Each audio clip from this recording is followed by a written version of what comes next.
আসসালামু আলাইকুম। শিক্ষা কুটিরে সবাইকে স্বাগতম।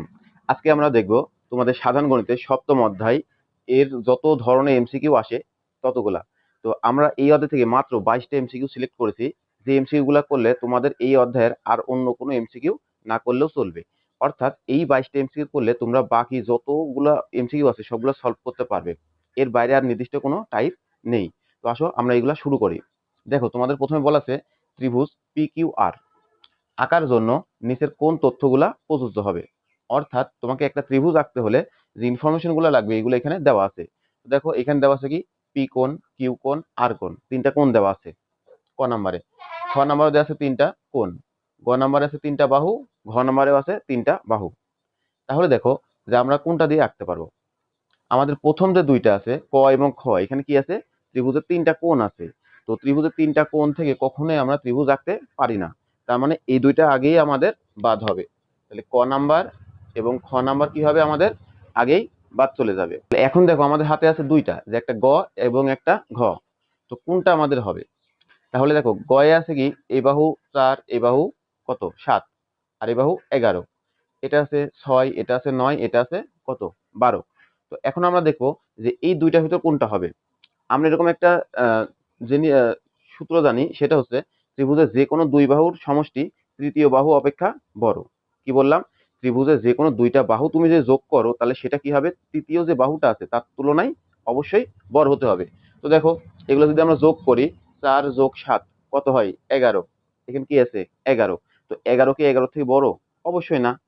আবার দেখো এখানে যদি আমরা যোগ করি যে 6 যোগ 9 তাহলে কত হয় 15, সেটা কি আরেকটা আছে কি 12। তার মানে কি এই দুইটা যোগ করলে তৃতীয় বাহু অপেক্ষা কি হচ্ছে আমাদের বড় হচ্ছে।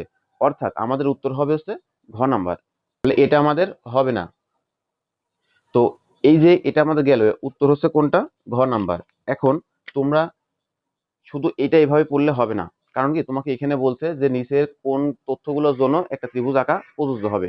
তাহলে তুমি যদি শুধু এটা পড়ো তো স্যার তোমাকে এটা না দিয়ে আরেকটাও দিতে পারে, তখন কি হবে? এই জন্য তোমরা করবে কি এগুলার সম্পূর্ণ ব্যাখ্যা সহ পড়বে। তাহলে আমাদের কি পড়তে হবে, দেখো যে এখানে আছে কোন তথ্যগুলোর জন্য একটা ত্রিভুজ প্রযোজ্য হবে, তার মানে ত্রিভুজ আকার শর্ত আমাদের জানতে হবে।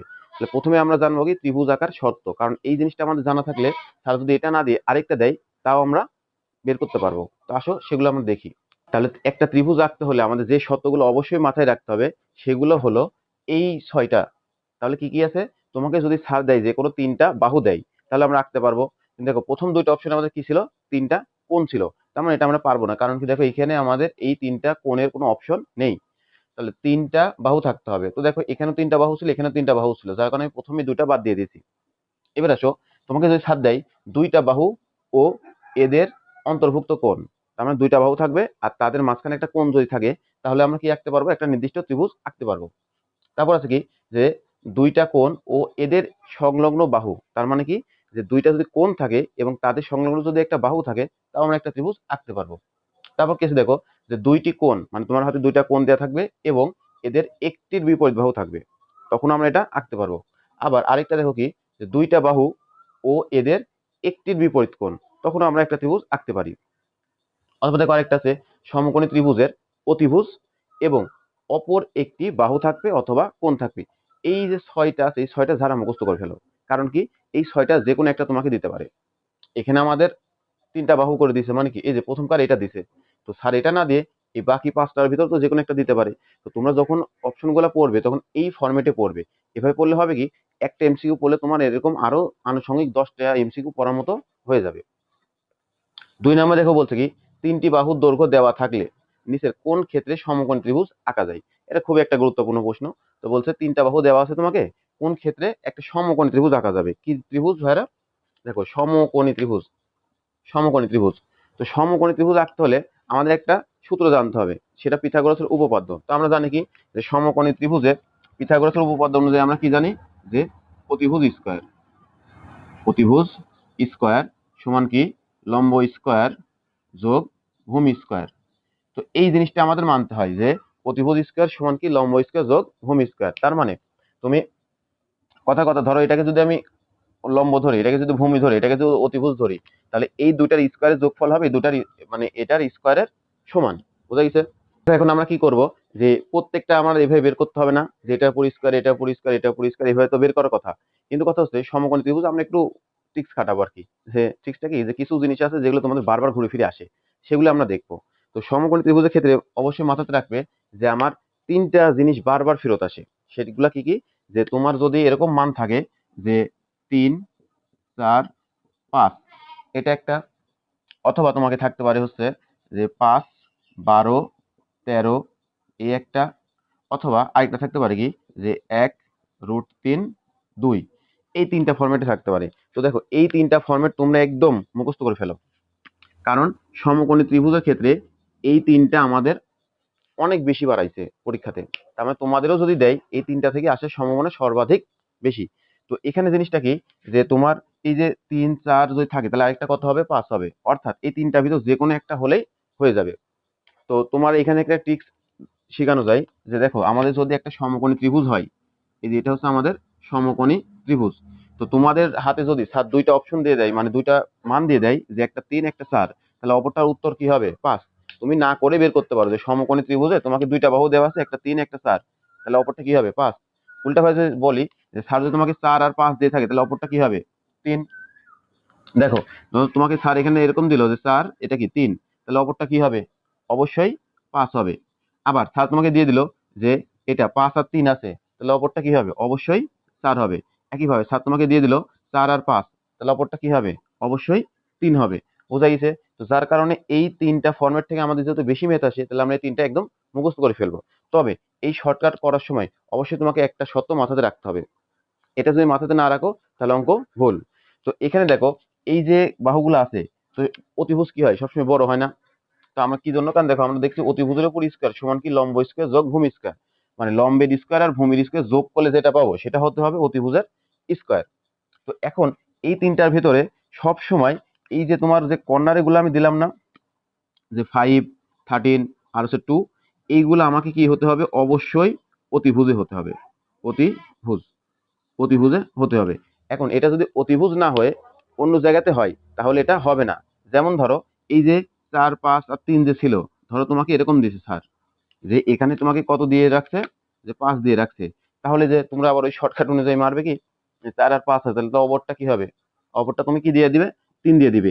যখনই 3 দিবে তখন এই জিনিসটা ভুল হয়ে যাবে। কারণ কি দেখো 4, 5 থাকলে 3 দিবে ঠিক আছে, কিন্তু তখন কখন দিবে এটা, যখন আমাদের সব থেকে বড় বাহু কোনটা, 5, এটা থাকবে কোথায়, অতিভুজে। তাহলে দেখো অতিভুজে কি আমার 5 আছে, 5 হচ্ছে না তো, তাহলে এটা আমার এই সূত্রে মানবে না বা এই শর্টকাটে খাটবে না। তখন আমাকে অবশ্যই এই যে এই ফরম্যাট আছে, এই ফরম্যাটে সূত্র অনুযায়ী বসাতে হবে। তাহলে কি বুঝতে পারছো যে বাকিগুলো সেম। তো এখানে অনেকে ভুল করে কি, √3 আছে জন্য মনে করে √3 হচ্ছে সব থেকে বড় বাহু। না, √3 সব থেকে বড় বাহু না, √3 থেকেও বড় কে 2, কারণ √3 মানে 1.71 সামথিং এরকম। এরপর দেখো এই যে তোমাদের আছে কি ত্রিভুজটা, এই ত্রিভুজটা থেকে আনুপাতিক হারে বাড়ানো যায়, কমানো যায়। তোমাকে স্যার সবসময় ডিরেক্ট এটাই দেবে এরকম না। ধরো তোমাকে স্যার এরকম একটা দিল, যে এই একটা সমকোণী ত্রিভুজ আছে, এই সমকোণী ত্রিভুজের এই বাহুর মান দিল ধরো হচ্ছে 12, আর এটা দিল ধরো 9, তাহলে কি হচ্ছে দেখো এটা কত হবে। এখন আমি তো এই শর্টকাটটা শিখাইছি, এটা তো তোমাদের শিখাই নাই যে 12 আর 9 থাকলে কত হবে। আমি শিখাইছিলাম 5, 12, 13, কিন্তু দেখো 12 আর 9 আছে, এই সত্য তো মানে না। তাহলে কি হবে, এখানে তোমার ওই যে একটু বললাম কি আনুপাতিক হারে বাড়বে বা কমবে। তো আনুপাতিক হারে বাড়া মানে কি, দেখো সবাই একই অনুপাতে বাড়বে। দেখো এখানে থাকার কথা ছিল কত, 4, তো 4 এর সাথে তুমি যদি 3 গুণ করো তাহলে কত হবে, 12 না, এই দেখো 12 আসছে। আবার এখানে কি ছিল, 3, 3 সাথে যদি আবার তুমি 3 গুণ করো তাহলে কই আইছে, 9 আইছে। তার মানে তোমার এখানেও 3 দ্বারা গুণ করছে, এখানেও 3 দ্বারা গুণ করছে, মানে আনুপাতিক হারে আর কি বাড়াচ্ছি আমরা। তো একইভাবে তাহলে এখানে যে উত্তরটা হবে সেটাও কি এটার সাথে 3 দ্বারা গুণ করলেই হবে। তার মানে কি 3 এর সাথে 5 গুণ করলে কত হয়, 15। তাহলে এই যে দেখো তোমার 12 আর 9 থাকলে অপরটা কি হবে, অবশ্যই 15 হবে। তো এইগুলো যখন তুমি বুঝতে পারবে তখন তোমার এমসিকিউ করতে জাস্ট 2 থেকে 3 সেকেন্ড সময় লাগবে। হুম। তো এই জিনিসগুলো তুমি বাসায় অনেকবার প্র্যাকটিস করবে, যে আমাকে ধরো স্যার এরকম আননোন কিছু একটা মান দিচ্ছে, আমি আগে দেখবো এই তিনটার ভিতরে আমার কোনো কিছু আনুপাতিক হারে বাড়ানো বা কমানো যায় কিনা। যদি বাড়ানো বা কমানো যায় তাহলে আমি ওইভাবে বসাই দেবো। আর যদি এগুলো না পারো তখন ডিরেক্টলি এই সূত্র দ্বারা ম্যাথ করবে। তো এখন দেখো আমাদের কি আছে, এখানে কি কি মান ছিল, 2, 3, 6। আমি আগে দেখবো আমার এই তিনটা ফরম্যাটে আছে কিনা, কারণ সবসময় মনে রাখবে এই তিনটা ফরম্যাটই বেশি আসবে। তাহলে কি দেখো 3, 4, 5, এই যে দেখো আমার এটার সাথে মিলে গেছে, তার মানে আমার বাকিগুলো দেখার দরকারই নেই। সমকোণী ত্রিভুজ মানে 3 4 5, তারপর আছে কি দেখো 4 5 6 3 4 8। তুমি চাইলে এগুলো প্রত্যেকটা যেভাবে অপশন টেস্ট করে করতে পারো, কিন্তু কথা হচ্ছে আমাদের মনে রাখতে হবে এমসিকিউতে আমরা এত সময় পাবো না। তো আমাদের এরকম কিছু ট্রিক্স মাথায় রাখতে হবে। এরপর আসো 3 নম্বরে বলছে কি যে একটা ত্রিভুজের তিনটা কোণের পরিমাপ যথাক্রমে 30 ডিগ্রি, 60 ডিগ্রি, 90 ডিগ্রি হলে ত্রিভুজটি কোন ধরনের ত্রিভুজ? তো ত্রিভুজ হচ্ছে টোটাল অনেক প্রকারের আছে, তো আমরা কোন ভেদে ত্রিভুজ জানি। কোন ভেদে ত্রিভুজ হচ্ছে 3 প্রকার: সূক্ষ্মকোণ, স্থূলকোণ, সমকোণ। তো সূক্ষ্মকোণ কোনগুলা? যেগুলা 90 ডিগ্রি অপেক্ষা ছোট, সেগুলাকে বলা হয় সূক্ষ্মকোণ। স্থূলকোণ কোনগুলা? স্থূলকোণ হচ্ছে তোমাদের যেগুলো 90 ডিগ্রি থেকে বড় কোণ হবে, সেই কোণ ত্রিভুজটাকে বলা হয় স্থূলকোণ। আর সমকোণ কোনটা? যে ত্রিভুজের একটা কোণ থাকবে কি 90 ডিগ্রি, তাকে বলা হবে তোমাদের সমকোণী। তো দেখো এই যে আমাদের তিনটা কোণ আছে, 30 ডিগ্রি, 60 ডিগ্রি, 90 ডিগ্রি, তার ভিতরে এই যে এই কোণটা কত? 90 ডিগ্রি না? তো যে কোনো ত্রিভুজের একটা কোণ যদি হয় আমাদের 90 ডিগ্রি, তাহলে সেটা আমাদের কি হবে? সমকোণী ত্রিভুজ। তো দেখো এখানে সমকোণী আছে কিনা, স্থূলকোণ, সূক্ষ্মকোণ, সমকোণ, এই যে দেখো। তাহলে এই অপশনগুলো তুমি পড়বে, যেগুলো তোমাদের আগেই ব্যাখ্যা করে দিলাম, যে স্থূলকোণ মানে কি 90 ডিগ্রি থেকে বড় কোণ হতে হবে, সূক্ষ্মকোণ মানে কি 90 ডিগ্রি থেকে ছোট কোণ হতে হবে, সমকোণ মানে তো যেটা উত্তর, যে কোনো একটা ত্রিভুজের কোণ কি থাকবে 90 ডিগ্রি থাকবে। আর সমদ্বিবাহু মানে কি? যে ত্রিভুজের দুইটা বাহু কি থাকবে? সমান থাকবে। বাহু ভেদে আবার 3 প্রকার হয়, যে সমবাহু, সমদ্বিবাহু আর কি বিষমবাহু।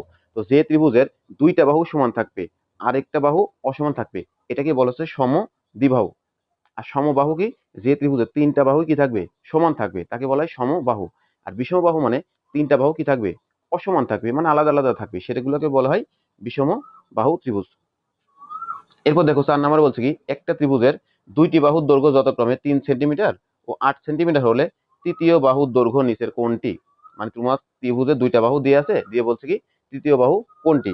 তো দেখো এই যে একটু আগে আমরা যেটা বললাম, যে ত্রিভুজের যে কোনো দুইটি বাহুর সমষ্টি, ত্রিভুজের ত্রিভুজের যে কোনো দুইটি বাহুর সমষ্টি তৃতীয় বাহু অপেক্ষা বড়, তৃতীয় বাহু অপেক্ষা বড়। তাহলে দেখো ত্রিভুজের দুইটা বাহুর সমষ্টি, ত্রিভুজের যে কোনো দুইটি বাহুর সমষ্টি তৃতীয় বাহু অপেক্ষা বড়। আরেকটা আছে যে ত্রিভুজের দুইটা বাহুর অন্তর তৃতীয় বাহু অপেক্ষা ছোট। অর্থাৎ তুমি যে কোনো ত্রিভুজের দুইটা বাহু যদি যোগ করো, তাহলে অপর যে বাহুটা আছে সেটা তুলনায় কি হতে হবে? অবশ্যই বড় হতে হবে। একইভাবে তুমি যদি যে কোনো ত্রিভুজের দুইটা বাহুকে যদি বিয়োগ করো, তাহলে অপর যে বাহুটা আছে সেই বাহুটা অপেক্ষা ছোট হতে হবে। তো দেখো এখানে আমাদের কি দেওয়া আছে? একটা বাহু দেওয়া আছে 3। তো আমি এখন একটা একটা করে অপশন টেস্ট করি, যে 3 সাথে ধরো আমি ক নাম্বার ধরলাম, আমি ক নাম্বার হবে আমার উত্তর। তাহলে কি হবে? 3 আর 3 যোগ করলে কত হবে? 6। তার মানে কি দুইটা যোগ করলে কি হতে হবে? তৃতীয় থেকে বড় হতে হবে। তৃতীয়টা কি ছিল? ধরো 8 আছে, তাহলে কি 8 থেকে কি বড়? না, হবে না। তাহলে কি হতে হবে? এটা উত্তর হবে না। আবার দেখো যে ধরো আমি 4 ধরলাম, তাহলে 4 আর 3 যোগ করলে কত হয়? 7। তো 7 কি আমার 8 এর তুলনায় বড়? না, বড় না, তাহলে এটা হবে না। 6, তাহলে 6 আর 3 যোগ করলে কত হবে? 9। এটা কি 8 আছে, তাহলে এর যোগ করলে কত হবে? যে 6 আর 3 যোগ করলে 9, 8 এর তুলনায় বড়। হ্যাঁ দেখো এই যে এই অপশনটা আমার হতে পারে, তাহলে এই ক নাম্বারটা আমার হবে না, খ নাম্বারটাও কি হবে না। 3 নাম্বার যেটা আমাদের আছে গ নাম্বার, সেটা কি 3 আর 6 যোগ করলে কি হবে? 9, যেটা আমার কি 8 এর তুলনায় বড়। এটা আমার হওয়ার মতো আছে, তোমরা আগেই এখানে উত্তর দিবে না। আগে উত্তর দিলে অনেক সময় আর কি মিলে না, এগুলা সেগুলো ভুল হতে পারে। এবার আসো 4 নম্বরে আমাদের কি আছে? ঘ নম্বরে যে 3 আর 11 যদি যোগ করি তাহলে কি 14, সেটাও আমার কি 8 এর তুলনায় বড়। অর্থাৎ আমরা দেখতে পাচ্ছি যে দুইটা অপশন আমাদের, অর্থাৎ গ নাম্বার এবং ঘ নাম্বার অপশন যদি আমরা যোগ করি 3 সাথে, তাহলে আমার অপর যে বাহুটা আছে সেটার তুলনায় কি হবে? বড়। অর্থাৎ আমাদের উত্তর গ নাম্বারও হতে পারে, ঘ নাম্বারও হতে পারে। তো একই সাথে তো আবার দুইটা হওয়া সম্ভব না। তাহলে কি করতে হবে আমাদের? ওই যে আরেকটা আমি বুঝে বললাম, যে ত্রিভুজের যে কোনো দুইটা বাহু যদি বিয়োগ করো, তাহলে তৃতীয় বাহু অপেক্ষা কি হতে হবে? ছোট হতে হবে। তো দেখো এই দুটো যদি আমরা যোগ করি, তাহলে কি পাচ্ছি? যে 3 প্লাস 6 কি পাচ্ছি? 9। তো এই যে 3 প্লাস 6 করলে যে 9 পাচ্ছি, সেটা কি আমাদের অবশ্যই বড় হচ্ছে কার তুলনায়? 8 এর তুলনায়, কারণ আরেকটা বাহু কি আছে? 8। তো একইভাবে আমরা কি করব?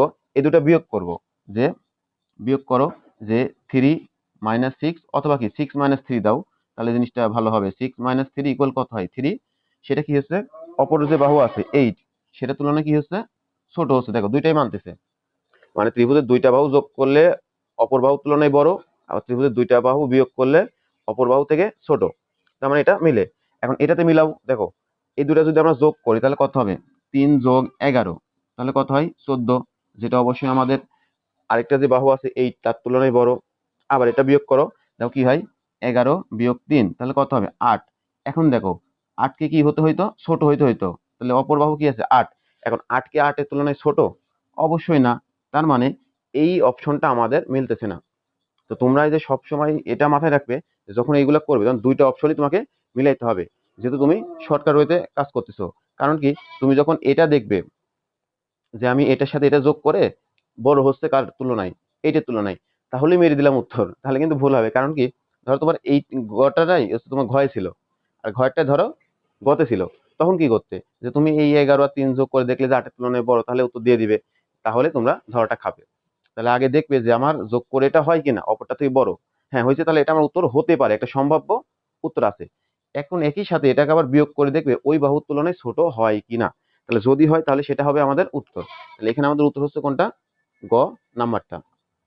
এবার আসো, দেখো বলছে কি যে নিচের কোন দৈর্ঘ্যের বাহুগুলো দ্বারা ত্রিভুজ অঙ্কন করা যায়? তো এই যে একটু আগে যেটা বললাম, এই যে কোথায় গেল, এই যেটা এটার মতো যে কোন কোন বাহু দ্বারা আমরা একটা ত্রিভুজ আঁকতে পারবো। তো দেখো যে এখানে কি কি আছে।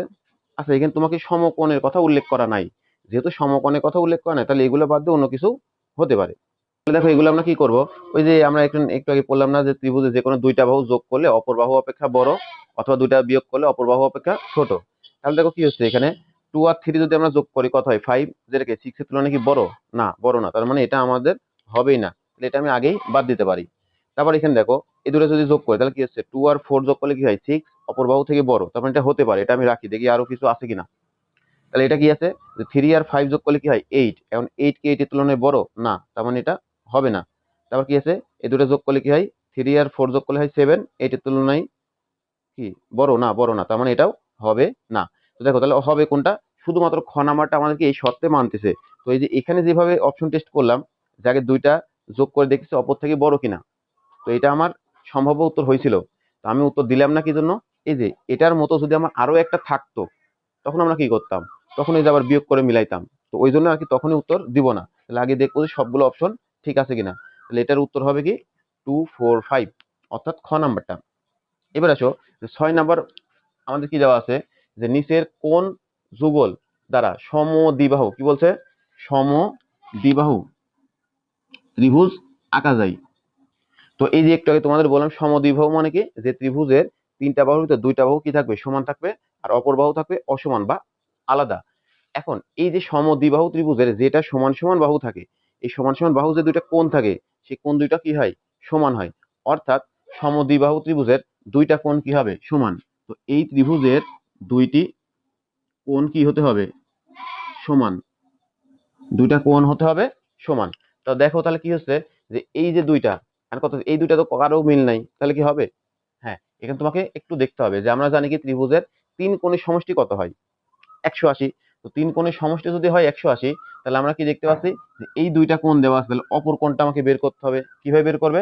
তিন কোণের সমষ্টি যদি 180, তাহলে আমরা কিভাবে বের করতে পারি? দেখো যে তিনটাকে যদি আমরা যোগ করতাম তাহলে হয়তো 180, তাহলে এই দুইটা যোগ করে 180 থেকে যদি বিয়োগ দিই তাহলে আমরা কি পাবো? অপর কোণ পাবো না?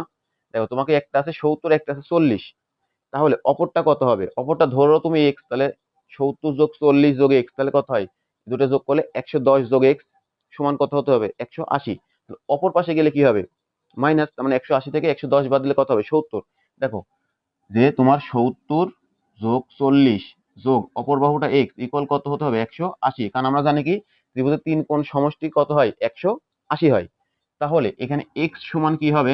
যে 180, এই দুটো যোগ করলে কত হয়? 110, ওই পার গেলে কি হবে? বিয়োগ 110। তার মানে এক্স এর মান কত? 70।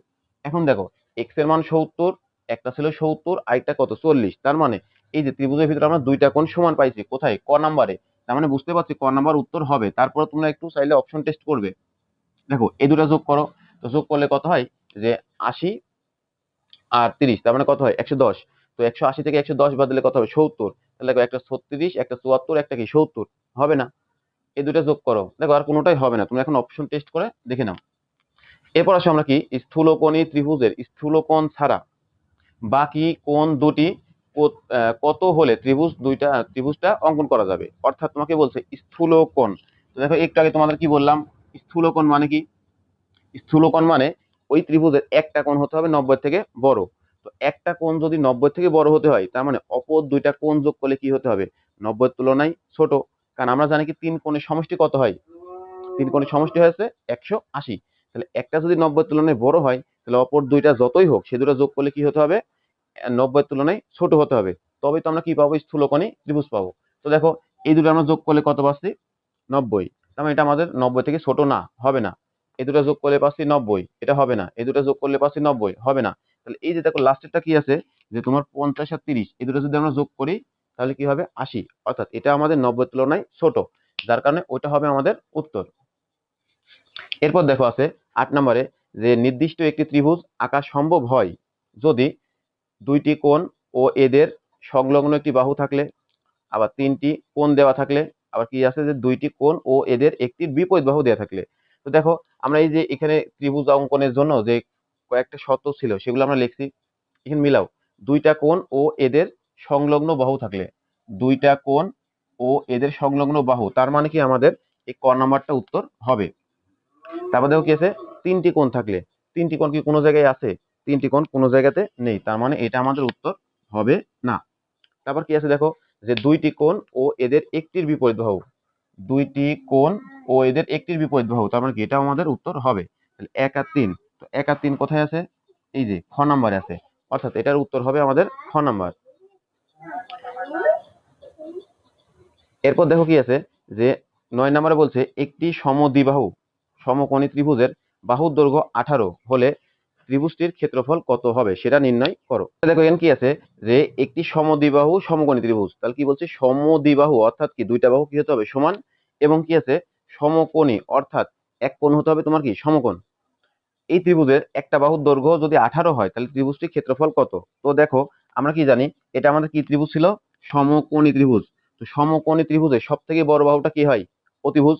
তার মানে সব থেকে বড় বাহুটা হবে আমাদের অতিভুজ। আর তোমাকে দেখো একই সাথে বলছে সমদ্বিবাহু। তো সমদ্বিবাহু মানে কি দুইটা বাহু হতে হবে কি? সমান। অর্থাৎ আমাদের যে ত্রিভুজটা আছে, প্রথম কথা সেটা হতে হবে আমাদের একটা সমকোণী ত্রিভুজ। তো ধরো এটা যদি আমাদের সমকোণী ত্রিভুজ হয়, দেখো এটা যদি আমাদের একটা সমকোণী ত্রিভুজ হয়, তাহলে এই ত্রিভুজের এই কোণটা কি আমাদের? 90 ডিগ্রি। তো এই 90 ডিগ্রি বিপরীতে যে আছে সে কি হবে আমাদের? অতিভুজ। অতিভুজ। আর অপর যে দুইটা বাহু আছে, সেই দুইটা বাহু কি হতে হবে তোমাকে? সমদ্বিবাহু। তার মানে কি এই বাহু আর এই বাহু সমান। যেহেতু আমি হাতে আঁকাইছি, মানে অনেকটা নাও মিলতে পারে বা দেখতে কেমন লাগতে পারে, কিন্তু তোমরা দেখবে যে এভাবে তোমরা একটু আঁকাবে, তাহলে তোমাদের হয়ে যাবে। তো এখন দেখো কি হচ্ছে, তোমাদের থেকে আগাতে হচ্ছে না, তুমি জাস্ট একটা অ্যাজাম্পশন করে নিবে যে আমাদের ত্রিভুজটা হবে এইরকম, যে একটা কোণ থাকবে সমকোণ, অর্থাৎ সমকোণের বিপরীত বাহু হচ্ছে অতিভুজ, অতিভুজটা সব থেকে বড়। তাহলে অতিভুজ ব্যতীত যে দুইটা বাহু আছে সেই দুইটা বাহু কি হতে হবে? সমদ্বিবাহু হতে হবে। এখন এই সমকোণী ত্রিভুজের বাহুর দৈর্ঘ্য দেওয়া আছে, তার মানে কি দেখো বাহুর দৈর্ঘ্য মানে কি? এটা আছে 18, এটাও আছে কি? 18। তো আমরা জানি কি সমকোণী ত্রিভুজের সূত্র কি, মানে ক্ষেত্রফলের সূত্র কি? যে হাফ গুণন ভূমি গুণন উচ্চতা, এটা না? তো দেখো এখন অতিভুজ বাদে আমাদের কি আছে? ভূমি। ধরো এটা ভূমি, তাহলে কত হবে? 18 গুণন মানে হাফ গুণন 18 গুণন উচ্চতা কত আছে? ধরো এটা উচ্চতা, তাহলে কত? এটাও 18। তাহলে এটা গুণ করলে কত হয়? ক্যালকুলেশন করলে 162 বর্গ মিটার, 162 বর্গ মিটার। তাহলে 162 কোথায় আছে? দেখো 162 আছে আমাদের গ নাম্বারে, অর্থাৎ উত্তরটি হবে আমাদের গ নাম্বার। বোঝা গেছে? এরপরে লাস্টে দেখো আছে কি, যে একটা নির্দিষ্ট চতুর্ভুজ আঁকা সম্ভব যদি দেওয়া থাকে, তাহলে চতুর্ভুজ কিভাবে আঁকানো যায়। যেরকম আমরা এখানে শিখছি যে ত্রিভুজ আঁকতে হলে কি কি দরকার, সেগুলো যেমন আমাদের মুখস্থ রাখতে হবে, একইভাবে একটা চতুর্ভুজ আঁকতে হলে কোন কোন ইনফরমেশন থাকলে সেগুলো আমরা আঁকতে পারি সেগুলো আমাদের শিখতে হবে। তো আসলে সেগুলো আগে আমরা লিখি। তাহলে দেখো যে চতুর্ভুজ আঁকতে হলে আমাদের এই সকল ইনফরমেশন গুলো মাথায় রাখতে হবে, যে যদি আমাদের 4টি বাহু থাকে ও একটি কোণ থাকে, তাহলে আমরা চতুর্ভুজ আঁকতে পারি। অথবা যে 4টি বাহু থাকলো আর একটা কোণের পরিবর্তে যদি স্যার আমাদের কর্ণ দিয়ে দেয়, তা আমরা চতুর্ভুজটা আঁকতে পারবো। একইভাবে যদি আমাদের 3টা বাহু ও 2টা কর্ণ থাকে সেটাও আঁকতে পারি, বা 3টা বাহু ও তাদের অন্তর্ভুক্ত 2টা যদি কোণ থাকে সেটাও আঁকতে পারবো, অথবা 2টা বাহু ও 3টি কোণ যদি থাকে তাহলে আমরা আঁকতে পারবো। তো এই সকল ইনফরমেশন গুলো আমাদের মাথায় রাখতে হবে যে একটা ত্রিভুজ আঁকতে হলে কত ধরনের ইনফরমেশন থাকতে পারে, আবার একটা চতুর্ভুজ আঁকতে হলে কত ধরনের ইনফরমেশন থাকতে পারে, সেই জিনিসগুলো আমাদের জানতে হবে। কারণ কি, এই জিনিসগুলো জানা থাকলে তোমার আর কোনো এমসিকিউতে আটকাবে না। তোমরা ভুল করো কি, যে এখন যেটা তোমরা দেখতে পাচ্ছ প্রশ্নে, তুমি শুধু ধরো কথা কথা এটা আছে উত্তর, তাহলে এটাই মুখস্থ করো। কিন্তু তোমাকে যখনই স্যার পরীক্ষা হলে এটা দিয়ে দেয়, তখন তুমি আর সেটা পারো না। যার কারণে একটাই, তোমরা সম্পূর্ণ বেসিক সহকারে পড়ো না, তোমরা খালি জাস্ট যখন যেটা দরকার তখন ওটাই পড়ো। তাহলে দেখো আমরা এখন দেখতে পারি কি, যেখানে কি আছে, কোনটা আছে এখানে আমাদের, যে চারটি বাহু ও একটি কোণ। তো দেখো চারটি বাহু ও একটি কোণ এটা আছে, তার মানে কি আমাদের ক নাম্বারটা হতে পারে। তারপরে আছে কি, যে তিনটা বাহু ও তাদের অন্তর্ভুক্ত দুইটা কোণ। তো তিনটা বাহু কোথায় আছে, দেখো তিনটা বাহু ও দুইটা কর্ণ আছে। কোণ কি আছে, তিনটা বাহু তাদের অন্তর্ভুক্ত কোণ আছে। দেখো তাদের অন্তর্ভুক্ত দুইটি কোণ আছে, এটা না, এই যে তিনটা বাহু তাদের অন্তর্ভুক্ত দুইটা কোণ, তার মানে কি এটা হতে পারে। আবার কি আছে, যে দুইটা বাহু ও তিনটা কোণ। দেখো দুইটা বাহু ও তিনটা কোণ, তার মানে কি এটাও হতে পারে। তার মানে আমরা দেখতে পাচ্ছি আমাদের 1 নাম্বার 2 নাম্বার 3 নাম্বার তিনটাই হতে পারে, অর্থাৎ আমাদের উত্তরটা হবে ঘ। বুঝা গেছে? এইভাবে তোমরা প্রত্যেকটা বেসিক সহকারে পড়বে, তাহলেই হয়ে যাবে। দেখো 11 নাম্বার এমসিকিউতে আমাদের বলা আছে কি, যে একটি নির্দিষ্ট চতুর্ভুজ অঙ্কনের জন্য কয়টি স্বতন্ত্র উপাত্তের প্রয়োজন। স্বতন্ত্র মানে কি, যে আলাদা আলাদা উপাত্তের প্রয়োজন। তো চতুর্ভুজ অঙ্কনের জন্য দেখো এই যে আমরা এখানে লিখে রাখছি যে টোটাল কয়টা লাগে, 5টা। তো 5টা, এই যদি স্বতন্ত্র তথ্য আমরা পাই, তো এর যে কোনো একটা থাকলে আমরা কি করতে পারি, চতুর্ভুজ অঙ্কন করতে পারি। তার মানে যে আমাদের এখানে টোটাল লাগবে কয়টা, 5টা। এরপর দেখো কি আছে, যে 12 নাম্বারে, যে একটি চতুর্ভুজ আঁকতে কোনটি প্রয়োজন। তো কোনটি প্রয়োজন, সেম একই কথা, এইগুলো তোমাদের কি রাখতে হবে, মুখস্থ রাখতে হবে। তো দেখো তিনটি বাহু একটি কর্ণ, এখানে কি আছে, তিনটি বাহু দুইটি কর্ণ আছে, তার মানে এটা হবে না। তারপর কি আছে, চারটি বাহু দুইটি কর্ণ। তো দেখো চারটি বাহু কোথায়, চারটি বাহু ও একটি কর্ণ, তার মানে এটাও হবে না। এখানে কি আছে, তিনটি বাহু ও তাদের অন্তর্ভুক্ত দুইটি কোণ। তো দেখো তিনটি বাহু ও তাদের অন্তর্ভুক্ত দুইটি কোণ, হ্যাঁ এই যে এটা আমাদের সাথে মিলে, তার মানে এটা আমাদের উত্তর হবে। তাহলে এই প্রত্যেকটা তোমাদের মুখস্থ রাখতে হবে। এরপর দেখো কি আছে, সর্বনিম্ন কয়টি উপাত্ত জানা থাকলে একটি সামান্তরিক আঁকা যায়। তো সামান্তরিক আঁকতে হলে আমাদের সর্বনিম্ন 3টি তথ্য কি থাকতে হবে, জানা থাকতে হবে। কারণ কি, কারণ হচ্ছে সামান্তরিক, একটু আঁকাও তুমি মনে মনে। তো সামান্তরিক আঁকালে দেখো কেমন হয়, এরকম, এটা হচ্ছে আমাদের কি সামান্তরিক, যার এই দুইটা বাহু সমান এবং এই দুইটা বাহু কি সমান, আর কোনগুলা কি হবে, অসমান। তাহলে দেখো এখানে বাহু আছে টোটাল কয়টা, দুইটা, এই একটা এই একটা, মানে আলাদা রকম। তাহলে দুইটা বাহু আর তাদের এই যে একটা যদি কোণ আমরা জানি, ধরো এটা এক্স কোণ, তাহলে আমরা কি আঁকাতে পারবো, যে সামান্তরিক আঁকাইতে পারবো। তার মানে সামান্তরিক আঁকাইতে হলে আমাদের 3টি তথ্য জানা থাকতে হবে। এরপর দেখো কি আছে, যে বলছে একটি রম্বস অঙ্কন করতে হলে সর্বনিম্ন কয়টি উপাত্তের প্রয়োজন। তো রম্বস কি, আবার একটু তাকাও, যে রম্বস হচ্ছে তোমার এরকম, যে যার প্রত্যেকটা বাহুর দৈর্ঘ্য কি সমান, আর কোণগুলা কি অসমান। এই যে এটা হচ্ছে আমাদের কি রম্বস। যদি একটু কম বেশি হয়েছে তোমরা একটু বুঝে নাও। তাহলে এর উত্তর হবে দেখো দুইটি, কয়টি, দুইটি। কোথায় গেল এখানে, এই যে দুইটি। তো দুইটি কি জন্য, দেখো আমরা জানি এর প্রত্যেকটা রম্বসের প্রত্যেকটা বাহু কি হয় সমান না, এটা এ এটা এ এটা এ এটা এ, তো এরকম। তো রম্বসের কি কি থাকলে আমরা আঁকাইতে পারি, দেখো এখানে বলা আছে রম্বসে যদি আমাদের একটা বাহু থাকে এবং একটি কোণ থাকে, তাহলে রম্বস আঁকাইতে পারবো। আবার একটা বাহু, কোণের পরিবর্তে যদি আমাদের কর্ণ দেয়া থাকে, তাহলে আমরা কি করতে পারবো, এটা আঁকাইতে পারবো। একইভাবে তোমাকে যদি বাহু না দিয়ে তোমাকে যদি বলে জাস্ট দুইটাই কর্ণ, তাও আমরা আঁকাইতে পারি। তাহলে এই ইনফরমেশন গুলো আমাদের কি রাখতে হবে, মনে রাখতে হবে। এরপর দেখো তোমাকে বলছে এই যে 15 নাম্বারে এখানে চিত্র দিয়ে রাখছে, যে এখানে দেখো একটা চিত্র আছে এ বি সি ডি এবং একটা ই। তো তোমাকে বলছে এই যে এইটা আর এটা কি হবে, সমান। আর বলছে কি, যে এই কোণ 100 আছে, এখানে আর কোনো কিছু দেওয়া নেই। তো দেখো আমরা কি জানি, যে চতুর্ভুজের বিপরীত বাহুগুলা সমান, দেখো এটার এটা সমান, এর অর্থ কি, এটার এটাও সমান, তাই না? তাহলে এই দুইটা বাহু বিপরীত বাহুগুলো সমান এবং কি কোণ দেখো সমকোণ কি আছে, সমকোণ নেই। তার মানে এটা আমাদের কি, এটা হচ্ছে আমাদের সামান্তরিক। এখন বলছে কি, যে এই চিত্রের সিবিই, তাহলে কি বলছে, সিবিই এর অর্থ কি, সিবিই এর অর্থ হচ্ছে এই যে বাহিরের এই এতটুকু, এটা সমান হোয়াট বলছে। তো 15 নাম্বার এমসিকিউতে আমাদের একটু মিস্টেক হয়ে গেছিল।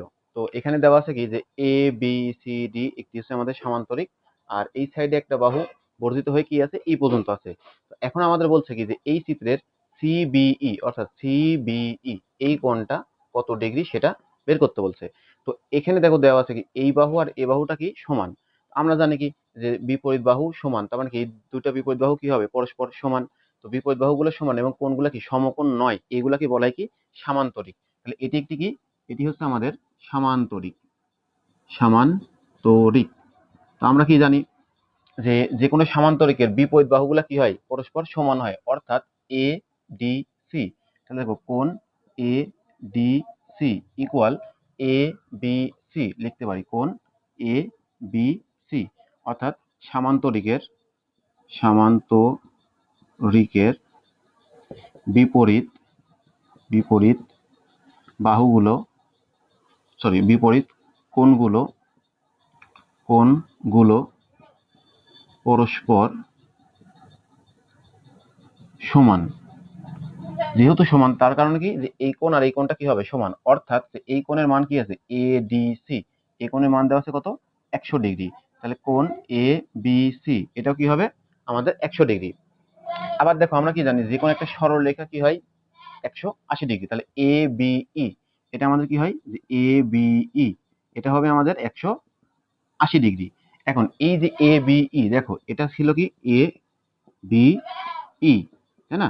তো এই যে এখানে বিটাকে যদি আমরা এইভাবে করি, দেখো এটা কাটছে না এভাবে, যে এখানে এভাবে গেছে, তাহলে এটা কি ছিল সি।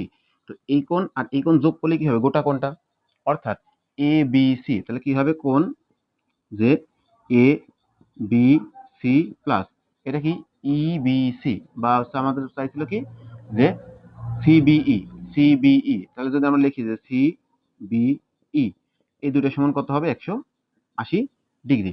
তার ভিতর দেখো আমরা একটু আগে পাইলাম যে এবিসি মানে কত 100। তাহলে এবিসির মান কত হবে 100 যোগ কোণ সিবিই ইকুয়াল কত হয় 180। তাহলে কোণ সিবিই ইকুয়াল কি হবে 180, আর এই যে 100 ছিল প্লাস, এখানে আসলে হবে কি -100। অর্থাৎ কোণ সিবিই হবে কত ডিগ্রি, 80°। অর্থাৎ উত্তর হবে কোনটা, খ নাম্বারটা। খুব ভালো মতো করে বুঝবে, জিনিসটা একদমই ইজি, বুঝা গেছে? তো এইভাবে প্রত্যেকটা এমসিকিউ তোমরা সলভ করবে। এবার বলছে কি দেখো, যে শুধুমাত্র দুইটি বাহুর দৈর্ঘ্য দেওয়া থাকলে নিচের কোণটি আঁকা যায়। কি বলছে, শুধুমাত্র দুইটা বাহুর দৈর্ঘ্য আছে আর অন্য কিছু দেওয়া নাই, তাহলে কি হবে, সেটা হবে দেখো আমাদের কি কি দেওয়া আছে, রম্বস, আয়তক্ষেত্র, সামান্তরিক, ট্রাপিজিয়াম। তো ট্রাপিজিয়ামের কি আছে, যে দুইটা যদি আমাদের বাহু দৈর্ঘ্য দিয়ে থাকে, বাকি আরো দুইটা বাহু লাগবে, কোণ লাগবে, এটা হবে না। সামান্তরিক দেখো, সামান্তরিক মানে কি, এই যে এটা, সামান্তরিকে কি হবে দুইটা বাহু এবং একটা কোণ লাগবে, তো এটা হচ্ছে না। তারপর কি আছে আয়তক্ষেত্র, আয়তক্ষেত্র মানে কি দেখো, যার বিপরীত বাহুগুলা কি হবে সমান এবং কোণগুলা কি সমকোণ, অর্থাৎ 90°। তার মানে আমার এই বাহু এ, এটা এ, এটা বি, এটা বি, আমাকে যদি দুইটা বাহু দেওয়া থাকে তাহলে আমি আঁকাতে পারবো, কারণ কি এর মাঝখানে কোণটা আমাদের কি জানা আছে, কারণ কি এটা হয় কত ডিগ্রি 90°। যার কারণে এটা আমাদের কি হবে উত্তর হবে। তাহলে কিন্তু কি হয় আয়তক্ষেত্র হবে উত্তর। আর রম্বস হবে না, কি জন্য, রম্বসের একটা বাহু আর একটা কোণ লাগে, এই যে রম্বসের জন্য এইগুলা লাগে। তো এগুলো তো আমাদের দেওয়া নাই, শুধু দেওয়া আছে কি দুইটা বাহু দেওয়া আছে। যদি দুইটা কোণ থাকতো তাহলে আমাদের কি হইতো, রম্বস হইতো। এখন দেখো বলতে শুধুমাত্র পরিসীমা দেওয়া থাকলে কোনটি আঁকা সম্ভব।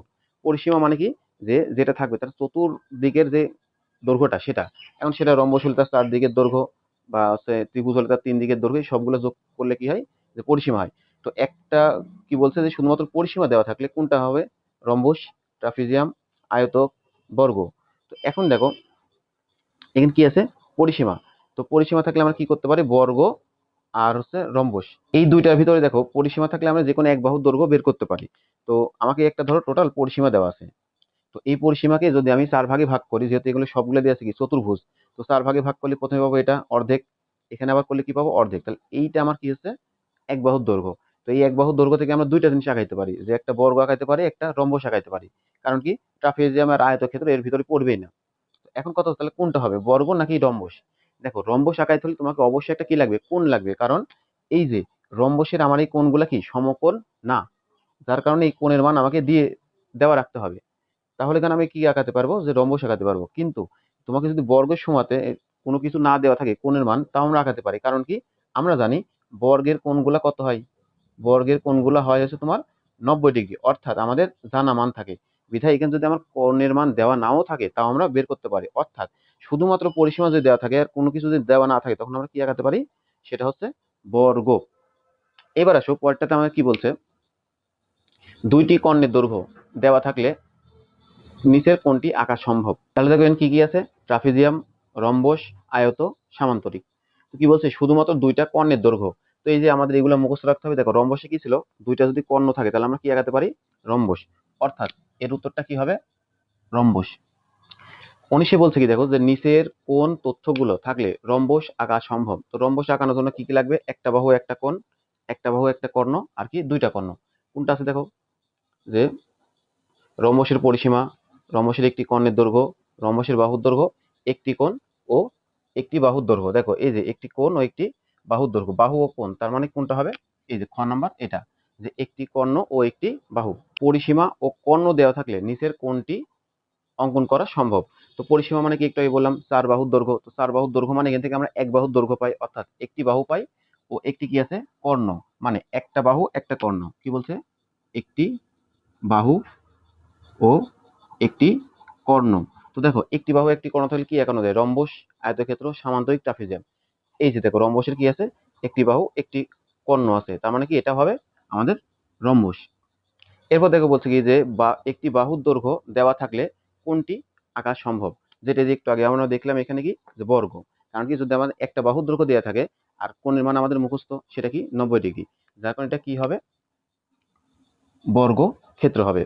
এরপর দেখো তোমাদের এখানে দেওয়া আছে কি, যে এম এন পি কিউ একটা চতুর্ভুজ দেওয়া আছে, আর এখানে কি আছে, বি। তো বলছে কি, যে এখানে ওয়াই এর মান নির্ণয় করো। তাহলে দেখো এখানে আমরা কি লিখতে পারি, এম এন বি। এই যে আমাদের যে রেখাটা আছে, যে এম এন বি, এটা কি একটা সরলরেখা না, এম এন বি একটা সরলরেখা। তো সরলরেখার কোণ কত ডিগ্রি হয়, 180 ডিগ্রি। তো এই যে এম এন বি যেটা ছিল, এখান থেকে দেখো আমরা আবার এই কোণটাকে দুই ভাবে লিখতে পারি, এম এন পি মানে কি এই কোণটা, আর পি এন বি মানে কি এই কোণটা, এই দুটা লিখতে পারি। তাহলে এটা কি লিখি, যে কোণ এম এন পি প্লাস কোণ বি এন পি ইকুয়াল কত, 180 ডিগ্রি। তাহলে কি হয় দেখো, এই মানটা, যে কোণ এম এন পি প্লাস এই যে বিএনপি, এই কোণের মানটা কত দেওয়া আছে দেখো, 2y+7। কি হবে, 2y+7 ইকুয়াল কত, 180 ডিগ্রি। এটাই তো। তাহলে এখন যদি আমরা এবার চেঞ্জ করে আনি, তাহলে দেখো কি হবে, কোণ এম এন পি ইকুয়াল কত হয়, 180 মাইনাস 2y-7, তাহলে কত হবে, 173 মাইনাস 2y। এটা কার মান, কোণ এম এন পি। তার মানে কি, যে এম এন পি এই কোণের মানটা হবে। হুম। এবার দেখো কি হচ্ছে, যে আমরা একটা জানি যে এটা একটা সামান্তরিক। তো সামান্তরিকের বিপরীত কোণ দিয়ে কি হয়, পরস্পর সমান হয়। তো তাই যদি সমান হয়, তাহলে কি হবে দেখো, এখন এটার পরিবর্তে আমরা এটা লিখতে পারি।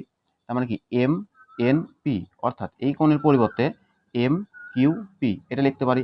তাহলে এটা কি লিখতে পারি, যে কোণ M Q P equal 173 minus 2y। এবার দেখো এই যে এম কিউ পি এটার মান কত দেওয়া আছে, 3y+8 ইকুয়াল কত, 173 plus 2y, sorry minus 2y। এবার কি হয় দেখো, সব ওয়াই গুলাকে এক পাশে আনো, 3y+2y ইকুয়াল কত, 173 মাইনাস 8। তাহলে কত হবে, ওয়াই ইকুয়াল, বিয়োগ করলে কত হয়, 165। তাহলে কি হবে, যে 5y ইকুয়াল 165। তাহলে কি হয় এখানে দেখো, যে ওয়াই ইকুয়াল কত, 165/5, অর্থাৎ ওয়াই ইকুয়াল কত হবে, 33। তার মানে এই মানটা হবে কত আমাদের, 33। বোঝা গেছে। এই ম্যাথটা একটু পেছানো এবং জটিল ছিল, তোমরা এই ম্যাথটা আরেকবার প্র্যাকটিস করবে। যে দেখো কি আছে এখানে, এই কোণের মানটা দেওয়া আছে। আমরা জানি কি, এই সরলরেখা সমান 180 ডিগ্রি। তাহলে এই কোণ যোগ এই কোণ মানে কত, 180 ডিগ্রি। এই মানটা বসালাম, বসায় এই মানটাকে সম্পূর্ণ পার করলাম। তাহলে কি হয়, এটা একটা সামান্তরিক। তো সামান্তরিকের বিপরীত কোণ দিয়ে কি হবে, পরস্পর সমান। তার মানে আমরা কি বলতে পারি, এই কোণের পরিবর্তে এই কোণ লিখতে পারি, অর্থাৎ এই কোণের পরিবর্তে এই কোণটা। আর এই কোণের মান আবার দেওয়া আছে কত, 3y+8। তো এগুলো মান বসালে ক্যালকুলেশন করলে কত আসে, 33, অর্থাৎ উত্তর 33। এখানে দেখো তোমাদের কিছু ইনফরমেশন দিব আমি, যে ইনফরমেশন গুলো তোমাদের খুবই কাজে আসবে। সেটা চতুর্ভুজ থাকলে কি কি, রম্বস থাকলে কি কি, এগুলো আরো কিছু লিখে দেবো। তো জাস্ট 2 মিনিট দেখো। দেখো তোমাদের এই অধ্যায়ে যতগুলো এমসিকিউ আছে, দেখো বেশিরভাগ এমসিকিউ কিন্তু এই টপিকটা থেকেই আসে। তোমরা করবে কি, এই টপিক গুলো একদম ঝাড়া মুখস্থ করে ফেলবে। কি করবে, ঝাড়া মুখস্থ করবে একদম, কোনো কিছু দেখার দরকার নেই, ডিরেক্ট মুখস্থ। দেখো চতুর্ভুজ যদি হয়, তাহলে তোমাকে এই 5টা ইনফরমেশন মাথায় রাখতে হবে, যে 4টি বাহু ও একটি কোণ, অথবা কি 4টি বাহু অথবা একটা কর্ণ, আর কি 3টা বাহু 2টা কর্ণ, অথবা কি যে তিনটা বাহু ও তাদের অন্তর্ভুক্ত দুইটা কোণ, আর কি যে দুইটা বাহু ও তিনটি কোণ, এই সকল ইনফরমেশন। আর ত্রিভুজ যদি বলে তাহলে কি তিনটা বাহু অথবা দুইটা বাহু তাদের অন্তর্ভুক্ত কোণ, অথবা কি দুইটা কোণ এবং তাদের সংলগ্ন কি একটা বাহু, অথবা কি বলতে পারে যে দুইটা কোণ ও একটির বিপরীত বাহু। আর দেখো এখানে বলছে কি যে দুইটি বাহু ও তাদের একটির বিপরীত কোণ, অথবা কি বলতে পারে সমকোণী ত্রিভুজের অতিভুজ ও তাদের একটি বাহু। এই ইনফরমেশন গুলো থাকলে হবে ত্রিভুজ, এই ইনফরমেশন গুলো থাকলে হবে চতুর্ভুজ। আর তোমাকে বলছে কি দেখো সামান্তরিক যদি হতে হয় তাহলে কি লাগবে যে দুইটি বাহু ও একটি কোণ লাগবে। আর আয়তক্ষেত্র লাগবে কি শুধুমাত্র দুইটা বাহু, কারণ কি কোণের মান আমাদের জানা, সেটা কি হবে 90 ডিগ্রি। বর্গ যদি বলে তোমাকে বলতে পারে শুধুমাত্র যে একটি বাহু লাগবে, কারণ কি কোণের মান আমাদের জানা কত হবে 90 ডিগ্রি। অথবা বলতে পারে কি একটা পরিসীমা, কারণ কি পরিসীমা থেকে 4 ভাগ করলে আমরা কি পাবো একটা বর্গ পাবো, সরি একটা বাহু পাবো, আর ওই এক বাহুর দৈর্ঘ্য দিয়ে আবার কি করতে পারে একটা বর্গ তৈরি করতে পারে। তোমাকে যদি বলে রম্বস তাহলে কি হবে যে একটা বাহু একটা কোণ, অথবা কি যে একটা বাহু একটা কর্ণ, অথবা কি দুইটা কর্ণ, অথবা তোমার আরেকটা ভাবে দেখো আসতে পারে যে কি পরিসীমা একটি কোণ দেওয়া আছে। তো পরিসীমা মানে কি আবার ঠিক একইভাবে আমরা পরিসীমাটাকে 4 ভাগে ভাগ করতে পারি, তাহলে কি হবে একটা বাহু পাবো মানে কি যেটা পাবো, আরেকটা কোণ মানে কি এটা জাস্ট এটারই আরেকটা ধরো ফর্ম হচ্ছে এটা। তোমরা যখন এইভাবে পড়বে জিনিসগুলা তখন আর কখনো ভুল হবে না, এবং একটা পড়লেই বাদ বাকি আরো 10টা হয়ে যাবে। যার কারণে দেখো এই এত বড় অধ্যায় থেকে মাত্র আমরা 22টা এমসিকিউ দিয়েছি, এই 22টা করলে তোমাদের সকলগুলা হয়ে যাবে। তো এই ইনফরমেশন গুলো মাথায় রাখবে তোমরা, তাহলে দেখবে আর কোনো কিছুতে তোমরা আটকাচ্ছ না। তো এরকম নিয়মিত ভিডিও পেতে পেজটি ফলো করো।